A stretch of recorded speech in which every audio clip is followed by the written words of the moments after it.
Sir, ఈ surgery చేసే టైంలో మీరు స్కార్స్ రాకుండా ఏమైనా ప్రికాషన్ తీసుకుంటారా?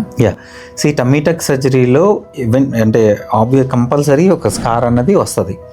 బట్ మేము ఏం చేస్తామంటే ఆ స్కార్ని ఆబ్వియస్గా ఉండడం కోసం we place it very below, అంటే చాలా కిందకి ప్లేస్ చేస్తాం. అంటే మనకి సిజేరియన్ స్కార్స్ ఉంటాయి కదా, ఆ స్కార్ లెవెల్లో కింద, అంటే ప్యాంటీ లైన్ స్కార్ అంటారు.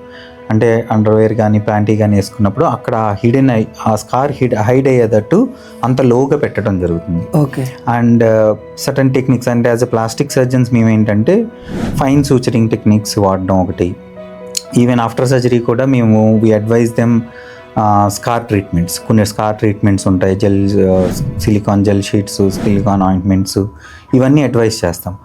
అండ్ దీనికన్నా ఏంటి అంటే కొన్ని ఫ్యూ మంత్స్ తర్వాత, అంటే హీలింగ్ అయిపోయిన తర్వాత, ఇప్పుడు women they don't want those scars, అలాంటి వాళ్ళకి ఈవెన్ CO2 లేజర్స్ వీటితో కూడా ట్రీట్మెంట్ చేసి ఎంత తగ్గించగలం ఆ స్కార్ కనిపించకుండా దానికి అంత ఫైన్గా చేయడానికి ఇప్పుడు అడ్వాన్స్ ట్రీట్మెంట్స్ అడ్వైస్ చేస్తాం.